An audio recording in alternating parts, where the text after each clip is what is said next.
Di ruang mediasi yang dingin, sebuah tanda tangan mengakhiri pernikahan. Namun diam-diam memulai sebuah permainan mematikan.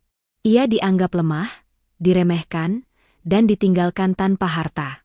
Namun mereka lupa satu hal, ratu sejati tidak berteriak saat disakiti, ia menyiapkan skakmat.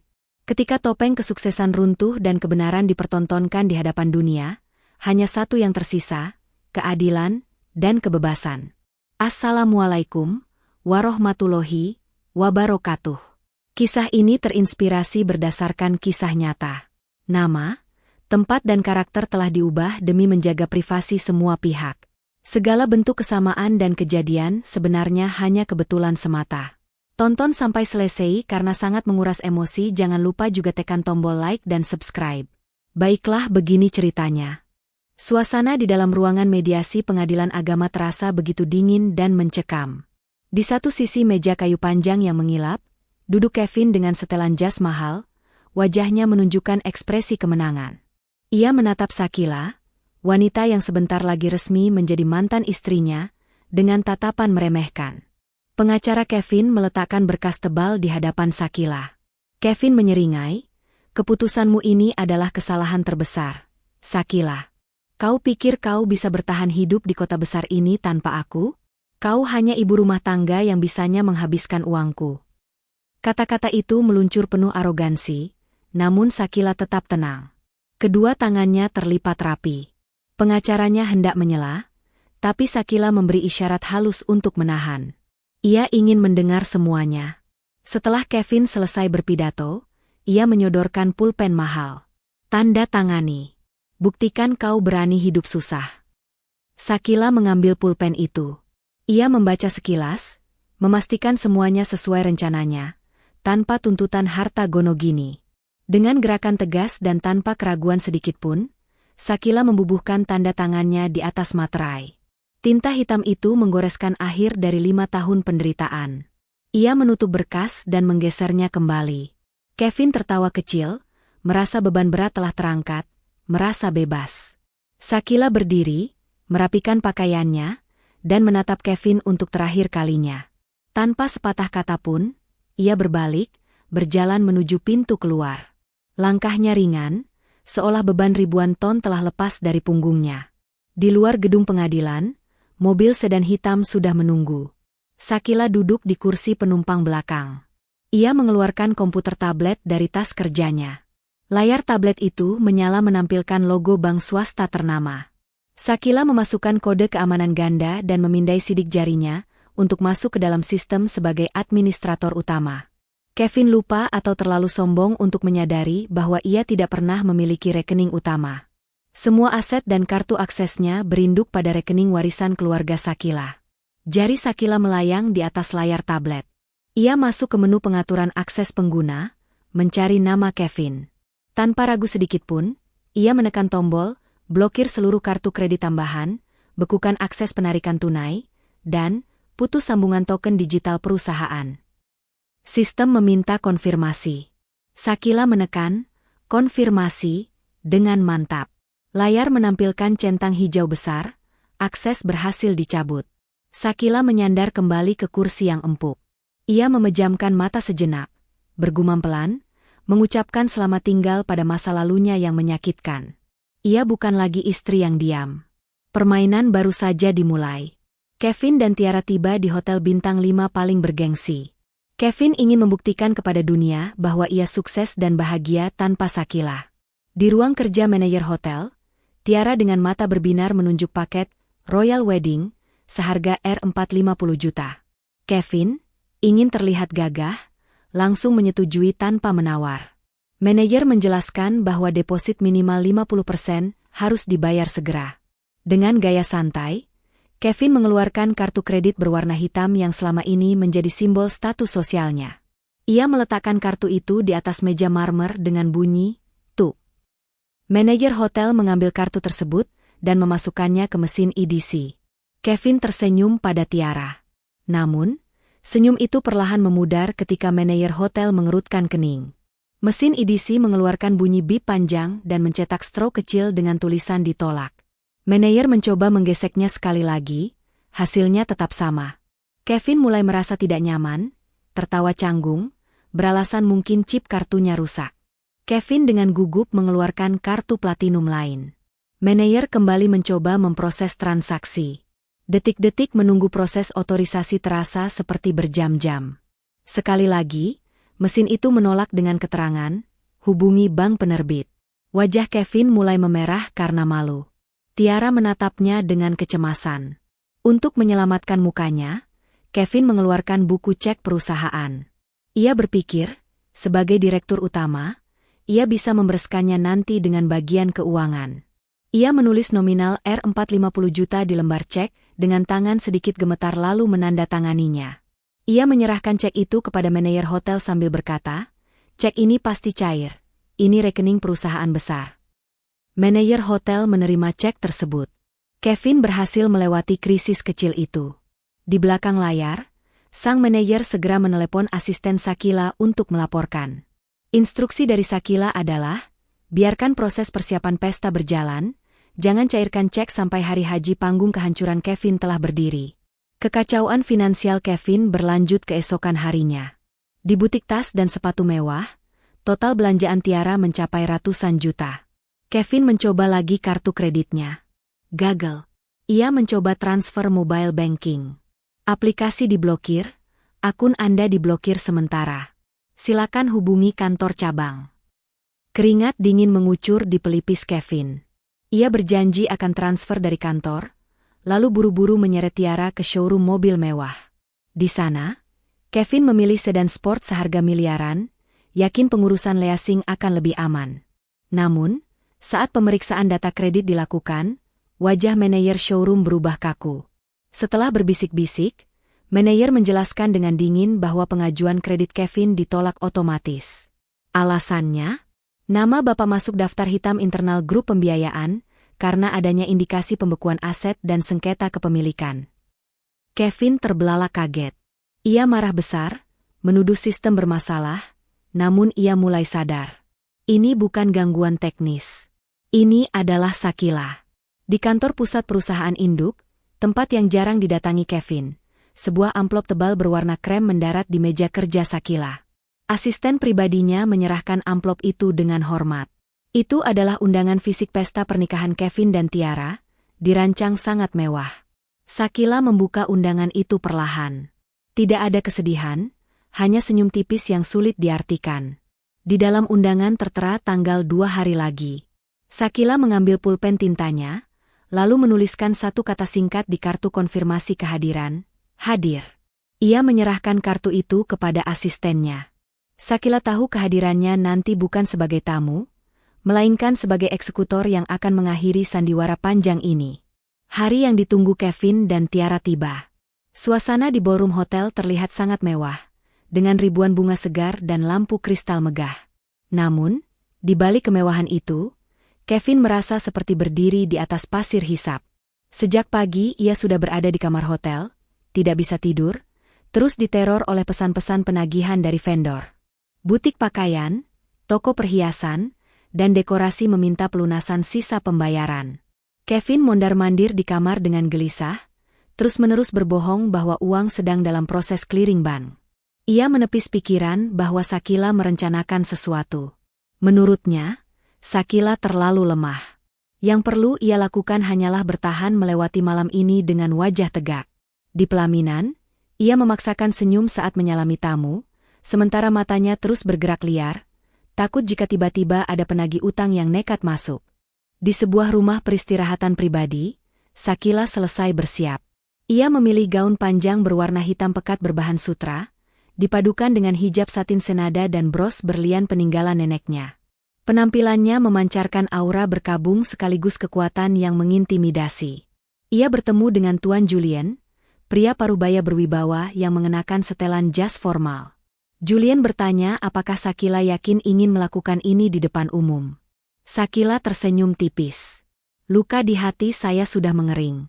Kehadiran saya di sana bukan untuk menangisi nasib, melainkan untuk memastikan keadilan ditegakkan. Ia ingin Kevin melihat detik-detik saat topengnya runtuh. Mereka berjalan keluar menuju mobil sedan hitam mengkilap. Mobil itu menderu halus, siap membawa mereka ke medan pertempuran. Kevin telah naik atas panggung, mikrofon di tangannya. Ia mencoba mengumpulkan sisa-sisa kepercayaan dirinya. Ia mulai berbicara, suaranya lantang. Pidatonya melenceng menjadi kisah sukses yang dimanipulasi. Ia melukiskan dirinya sebagai visioner yang menaklukkan dunia bisnis tanpa bantuan siapapun. Kemudian, tanpa menyebut nama, Kevin menyindir Shakila. Ia mengatakan bahwa selama bertahun-tahun ia merasa terhambat oleh lingkungan rumah tangga yang tidak mendukung ambisinya.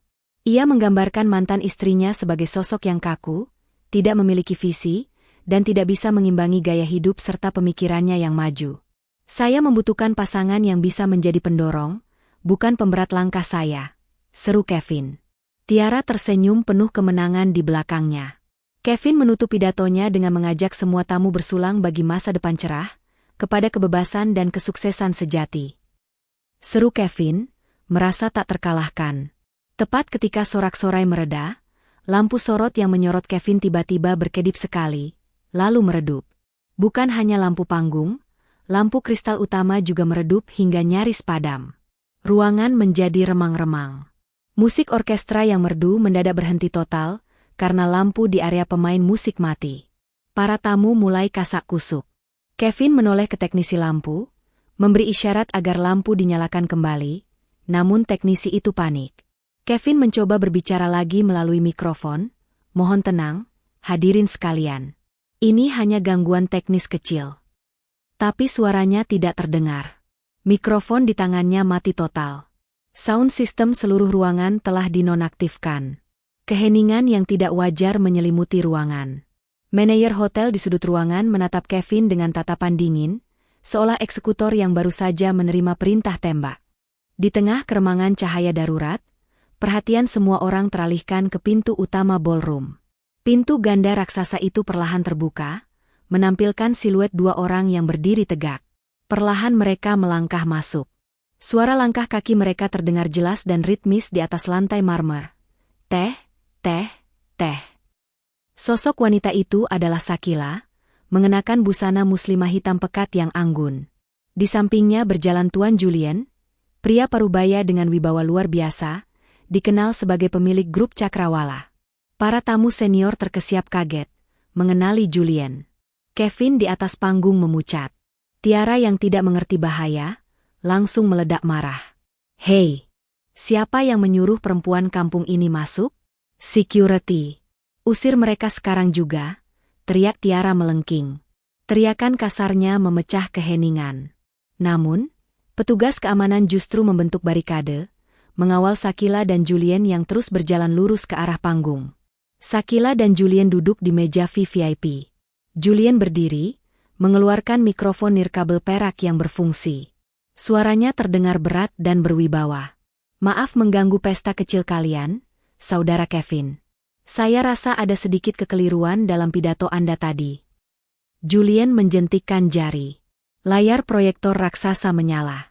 Yang muncul adalah bagan struktur organisasi, grup Cakrawala. Julien menunjuk ke puncak bagan, komisaris utama dan pemegang saham mayoritas, tertulis nama Shakila. Kemudian, ia menunjuk ke kota kecil di tengah bawah, direktur pelaksana, kontrak terbatas, tertulis nama Kevin. Posisi Kevin hanyalah seorang pegawai yang diberikan jabatan mentereng, karena status pernikahannya dengan sang pemilik. Kevin hanyalah boneka yang dipajang di etalase toko. Wajah Kevin berubah merah padam karena malu. Tiara menatap Kevin dengan pandangan horor. Impiannya hancur. Kevin yang tidak terima, berteriak bahwa semua aset itu miliknya. Julien tertawa renyah. Tampilan di layar proyektor berubah, menampilkan sertifikat aset. Semua tertulis atas nama PT Cakrawala Investama atau Shakila. Kau tidak memiliki apa-apa, Kevin. Bahkan jas yang kau pakai sekarang tagihannya masuk ke kartu kredit perusahaan yang baru saja diblokir. Julien mengangkat map biru tua. Tanda tanganmu pagi ini bukan sekadar perceraian.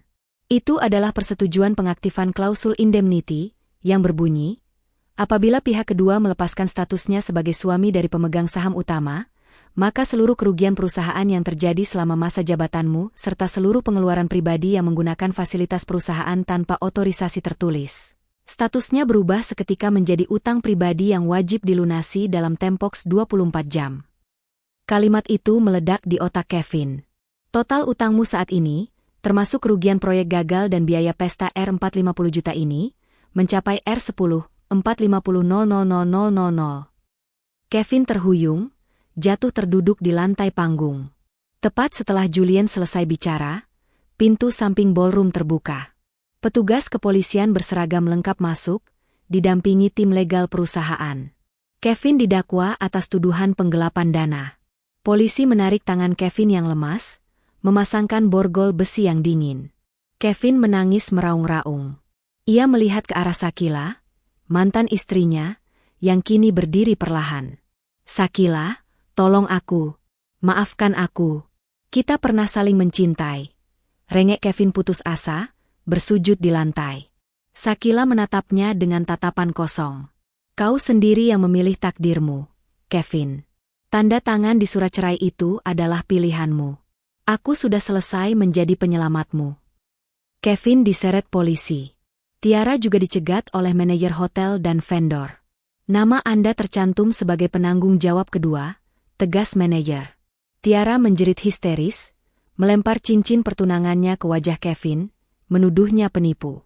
Tiara juga dibawa pergi untuk dimintai keterangan. Pesta 450 juta itu berakhir dengan borgol, air mata, dan rasa malu. 1 bulan berlalu. Berita tentang kejatuhan Kevin dan Tiara masih menjadi topik hangat. Kevin divonis 12 tahun penjara. Sementara Tiara bangkrut, dikejar penagih utang. Di kawasan Asri, Shakila kini memimpin perusahaannya dengan bijaksana. Di halaman Yayasan Pendidikan Panti Asuhan Cakrawala, anak-anak yatim piatu berlarian dengan riang. Shakila berdiri di teras, wajahnya terlihat segar dan bercahaya. Tuan Julien melaporkan kenaikan profit 30% setelah restrukturisasi. "Rumah lama yang kalian tempati sudah resmi kembali menjadi aset pribadimu," lapor Julien. Shakila tersenyum tenang. "Jual saja rumah itu, Paman. Aku tidak butuh kenangan di sana. Uang hasil penjualannya sumbangkan saja untuk pembangunan masjid di desa binaan kita." Shakila masuk ke mobil sedan hitam barunya. Ia menghapus album lama foto pernikahannya dengan Kevin dari ponsel. Beban rasa sakit hilang. Ia menatap ke jalanan lurus di depan. Ia sadar, kebahagiaan sejati ada pada ketenangan hati, bukan pameran status. Ia tahu hidupnya baru saja dimulai, dan skakmat yang sempurna telah ia ciptakan. Mobil sedan hitam Shakila tiba di lobi kantor pusat grup Cakrawala. Bukan lagi pintu samping, kini ia disambut oleh jajaran direktur senior yang membungkuk hormat. Shakila melangkah masuk, memancarkan aura kepemimpinan yang dingin dan tegas. Di ruang rapat direksi, Tuan Julien dan seluruh anggota Dewan Komisaris telah menunggunya. Shakila duduk di kursi utama yang dulu sering kosong saat Kevin menjabat. Ia membuka rapat dengan pengumuman yang mengejutkan. Akuisisi PT Sinar Abadi, pesaing utama mereka yang selama ini dikelola Kevin secara pasif. Shakila mempresentasikan data dengan lancar, menunjukkan bahwa restrukturisasi aset Kevin telah menyediakan likuiditas yang cukup. "Akuisisi ini bukan hanya ekspansi," ujar Shakila, menatap tajam ke sekeliling meja. "Ini adalah pernyataan bahwa grup Cakrawala akan dipimpin dengan integritas dan visi yang jelas. Era pameran kosong sudah berakhir. Sekarang kita bekerja." Para direksi menyambut rencana itu dengan tepuk tangan meriah. Mereka melihat potensi besar pada Shakila, yang terbukti lebih strategis daripada mantan suaminya. Beberapa minggu setelah pengumuman akuisisi, Shakila menghadiri sebuah forum bisnis internasional di Jakarta, didampingi Tuan Julien. Di acara itu, ia diperkenalkan kepada Mr. Ethan Cole, seorang investor teknologi multinasional dari Amerika yang terkenal dengan kecerdasannya dan etika bisnisnya yang bersih. Ethan, pria parubaya yang tampan dengan senyum ramah, mendekati Shakila. "Saya sudah membaca berita tentang restrukturisasi Cakrawala," kata Ethan sambil menjabat tangan Shakila dengan hangat. "Strategi yang brilian. Sangat jarang melihat keberanian seperti itu, apalagi diiringi dengan ketenangan." Shakila membalas senyum itu, merasa ada koneksi profesional yang kuat. Mereka berdua menghabiskan waktu berbicara bukan tentang gosip, tetapi tentang potensi investasi pada energi terbarukan. Ketika pertemuan berakhir, Ethan memberikan kartu namanya. "Saya harap ini menjadi awal kolaborasi yang panjang, Nyonya Shakila." Shakila menatap kartu itu, merasakan adanya babak baru yang bukan hanya dalam bisnis, tetapi mungkin juga dalam kehidupan pribadinya. 6 bulan kemudian, di desa binaan yang jauh dari hiruk-pikuk kota, Shakila mengunjungi proyek pembangunan masjid yang didanai dari penjualan rumah lamanya. Ia berdiri di atas gundukan tanah, memandang pondasi beton yang kuat dan kerangka baja yang mulai menjulang tinggi. Debu konstruksi dan suara pekerja yang sibuk mengisi udara. Shakila tidak melihat rumah mewah yang pernah ia tinggali bersama Kevin di sana. Ia melihat sebuah harapan, sebuah bangunan permanen yang akan memberikan manfaat bagi banyak orang. Tuan Julien berdiri di sampingnya, mengenakan helm proyek. "Rumahmu benar-benar berubah menjadi berkah, Shakila," gumam Julien haru. Shakila menyentuh debu di tangannya. "Itu bukan lagi rumahku, Paman. Itu adalah bahan bakar untuk masa depan yang lebih baik." Ia menarik napas, menghirup udara yang bersih. Shakila menyadari, melepaskan kepemilikan dan kenangan pahit adalah langkah terpenting menuju kedamaian sejati. Ia menoleh ke arah matahari terbenam yang melukis langit dengan warna jingga, siap menghadapi setiap tantangan baru yang menanti. 9 bulan setelah pertemuan pertama, Shakila tiba di New York, Amerika Serikat, untuk menyelesaikan negosiasi terbesar grup Cakrawala. Ia melangkah ke kantor pusat Ethan Cole di Manhattan, mengenakan setelan bisnis yang elegan. Di ruang rapat tingkat tinggi dengan jendela besar yang menyuguhkan pemandangan Cakrawala kota, Ethan Cole menyambutnya. Atmosfernya formal namun penuh respek. Di atas meja panjang, terbentang kontrak kemitraan investasi senilai $1,5 miliar untuk pengembangan proyek energi terbarukan di Indonesia. Ethan, yang dikenal sangat selektif, memuji proposal Shakila yang berfokus pada keberlanjutan dan etika. "Nyonya Shakila, Anda tidak hanya menjual potensi, Anda menjual integritas. Itu adalah aset yang paling saya hargai," kata Ethan. Shakila tersenyum tipis.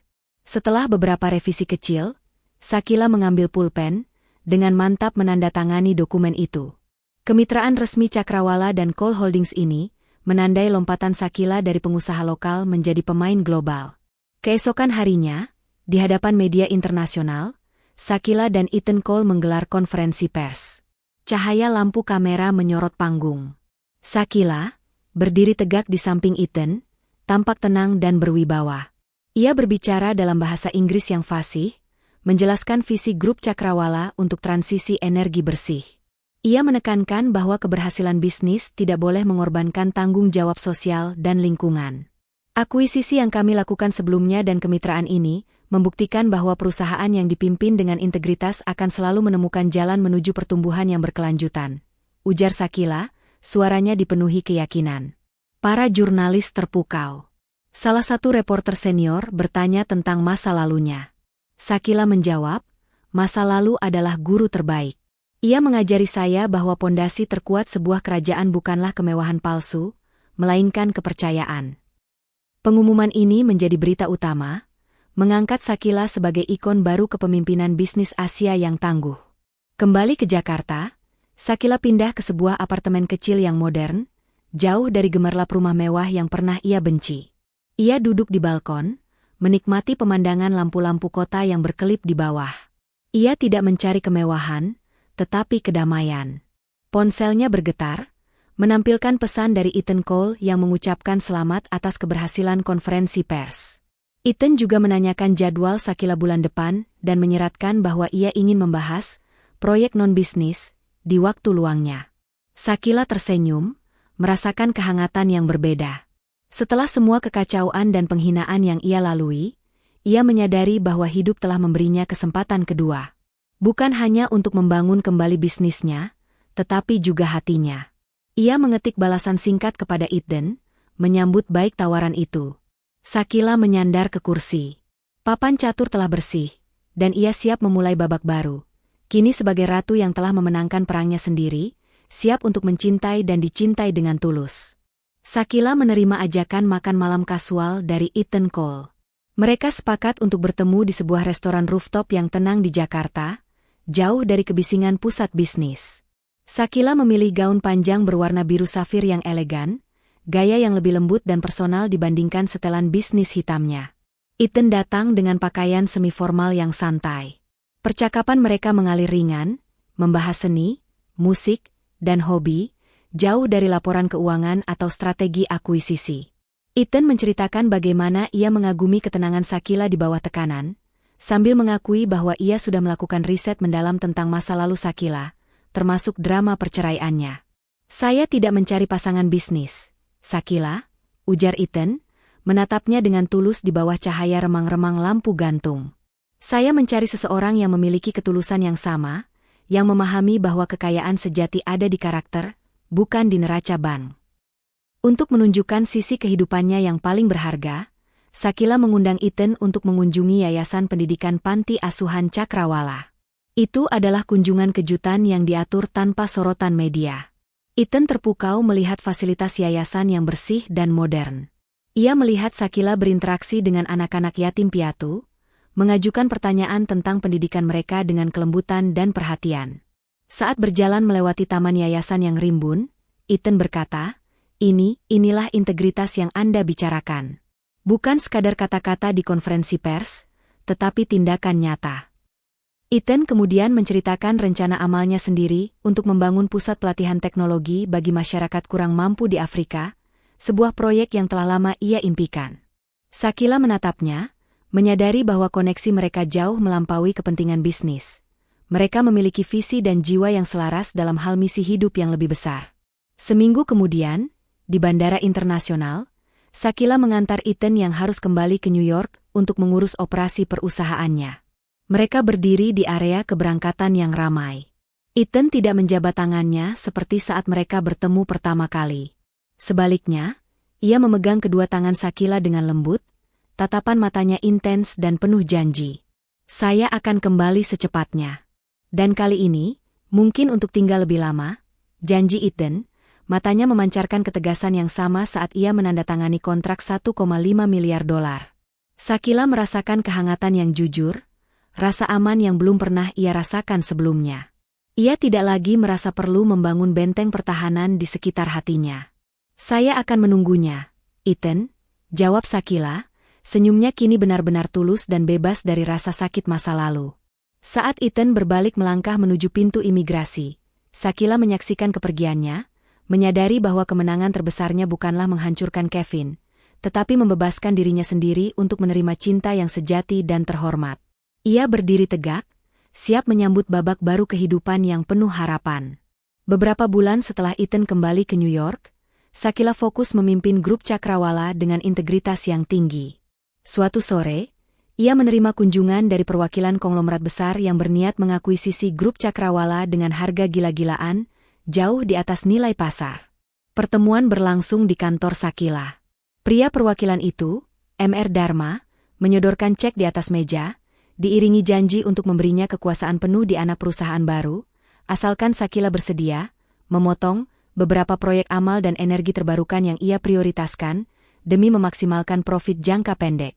Dharma tersenyum sinis, "Bisnis adalah tentang uang, Nyonya Sakila, bukan yayasan yatim piatu." Sakila menatap cek itu, lalu mendorongnya kembali. "Grup Cakrawala bukan hanya tentang profit, Mr. Dharma. Ini tentang warisan, dan integritas tidak untuk dijual." Setelah Dharma pergi dengan wajah kesal, Sakila mengirim pesan singkat ke Ethan, menceritakan tawaran dan keputusannya. Balasan Ethan datang seketika, "Keputusanmu adalah alasan mengapa aku sangat menghormatimu. Aku bangga padamu." 4 bulan setelah pertukaran pesan itu, Ethan Cole menepati janjinya. Ia tidak mengumumkan kedatangannya dengan konferensi pers, melainkan langsung mengunjungi Sakila di lokasi pembangunan masjid di desa binaan. Ketika mobil Sakila tiba, ia melihat Ethan berdiri di gundukan tanah, mengenakan kemeja linen putih dan helm proyek, sedang berbicara akrab dengan Tuan Julien. Senyum Ethan saat melihat Sakila berbeda. Bukan senyum bisnis, melainkan senyum kelegaan. "Saya bilang saya akan kembali, Sakila. Dan kali ini, saya datang untuk berinvestasi pada hal yang jauh lebih penting daripada energi terbarukan," kata Ethan, matanya menatap intens ke arah Shakila dan pondasi bangunan masjid itu. Saya datang untuk berinvestasi pada masa depan yang dibangun di atas fondasi yang sama dengan fondasi bangunan ini. Tulus, kuat, dan bermanfaat bagi orang banyak. Malam harinya, Shakila dan Ethan menikmati makan malam sederhana di balkon apartemen modern Shakila. Jauh dari kemewahan restoran rooftop atau ballroom hotel. Mereka berbicara tentang Ethan yang kini memulai proses relokasi operasionalnya ke Asia Tenggara, menunjukkan keseriusannya. Setelah hidangan penutup, Ethan mengeluarkan sebuah kotak kecil dari sakunya. Kotak itu berisi cincin, bukan berlian mencolok seperti yang dipilih Tiara, melainkan cincin perak sederhana dengan ukiran kaligrafi halus di dalamnya. Cincin ini melambangkan ketenangan dan kekuatan. Shakila, dua hal yang saya temukan dalam dirimu, ucap Ethan, memegang tangan Shakila. Saya tidak menawarimu kerajaan bisnis, karena kau sudah memilikinya. Saya menawarimu kemitraan hidup, didasari rasa hormat, kejujuran, dan visi yang sama untuk melakukan kebaikan. Will you build that future with me? Shakila menatap cincin itu, lalu mengangkat wajahnya, air mata haru menggenang. Setelah semua yang ia lalui, ia akhirnya menemukan cinta yang menghargai dirinya apa adanya, bukan hartanya. Ya, Ethan. Saya mau. Cahaya lampu kota menjadi saksi babak baru yang damai dan bermakna bagi sang ratu yang baru. Shakila dan Ethan memutuskan untuk tidak menunda. Pernikahan mereka dilangsungkan 3 bulan setelah lamaran, dalam sebuah upacara yang sangat intim di halaman Yayasan Pendidikan Panti Asuhan Cakrawala, tempat yang paling bermakna bagi Shakila. Hanya keluarga terdekat dan anak-anak panti asuhan yang menjadi saksi. Shakila tampil menawan dalam balutan gaun pengantin muslimah berwarna putih gading yang sederhana, jilbab satinnya dihiasi untayan mutiara halus. Ia berdiri di bawah tenda putih yang dipenuhi bunga-bunga lokal berwarna lembut, Ethan di sampingnya mengenakan kemeja koko putih yang elegan dengan peci hitam. Tuan Julian bertindak sebagai wali nikah dan mengucapkan janji nikah dengan hikmat. Tidak ada gemerlap pesta mewah atau sorotan kamera media yang berlebihan, yang ada hanyalah hikmat, janji tulus, dan suasana penuh kehangatan. Setelah ijab kabul selesai, Shakila dan Ethan berbalik menghadap ke arah anak-anak yayasan yang bertepuk tangan riang. Ethan memegang tangan Shakila, cincin perak berkaligrafi itu kini melingkar manis di jari mereka.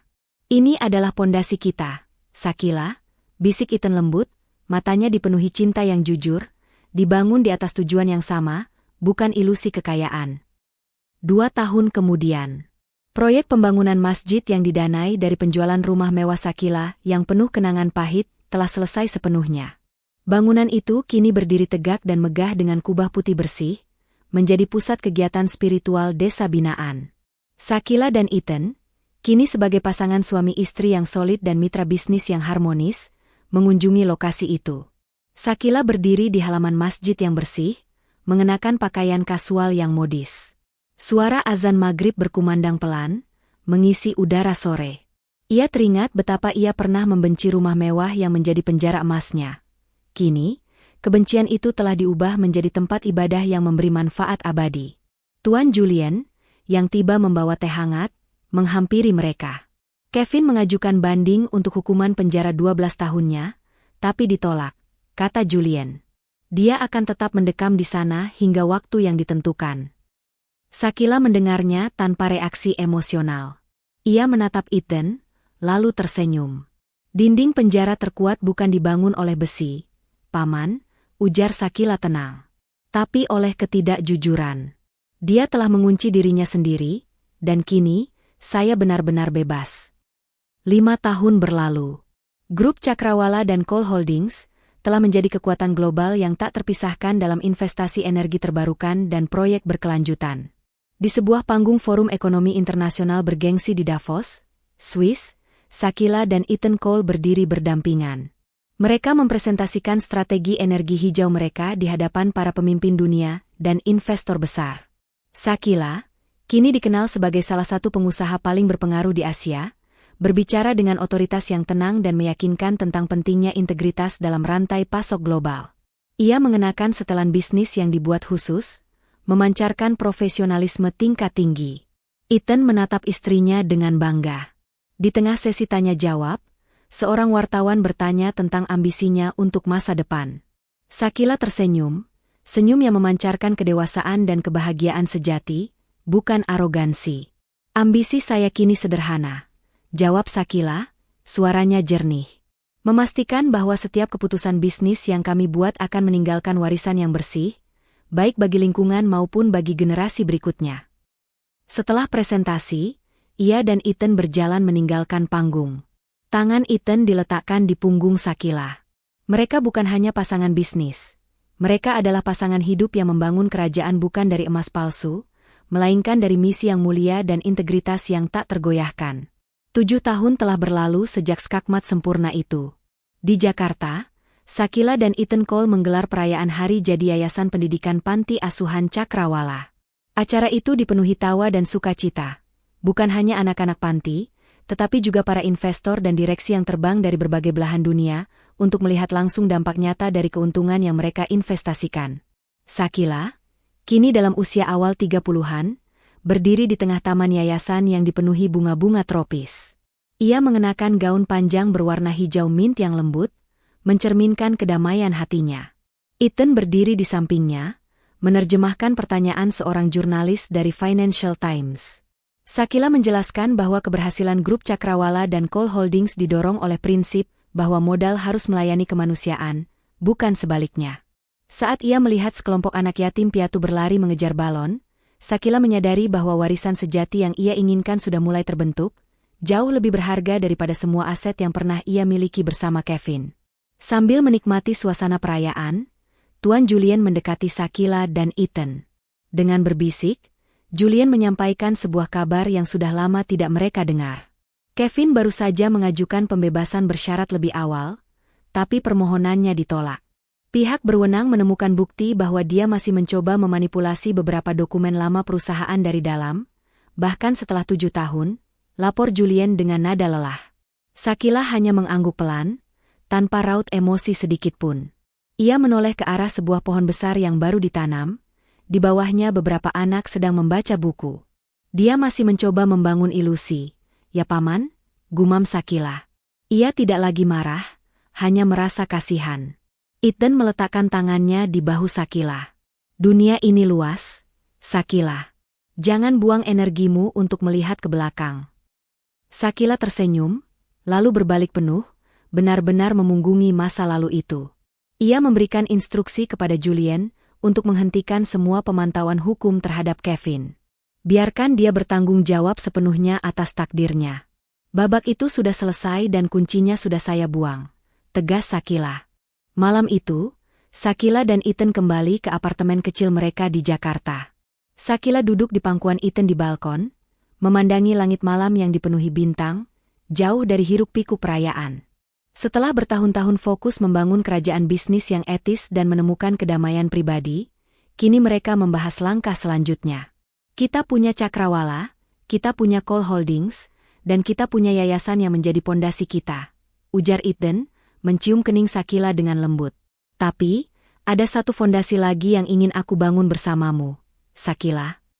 Shakila menoleh, matanya berkaca-kaca karena mengerti maksud Ethan. Aku ingin kita menciptakan warisan yang paling tulus. Sebuah keluarga, bisik Ethan, suaranya dipenuhi harapan. Shakila menyandarkan kepalanya di dada Ethan, mendengarkan detak jantung pria yang telah mengajarinya arti cinta dan kehormatan sejati. Ya, Ethan. Dengan fondasi kejujuran ini, aku siap memulai babak itu, jawab Shakila. Kehidupan baru Shakila, yang berawal dari sebuah tanda tangan perceraian, kini mencapai titik kebahagiaan sejati.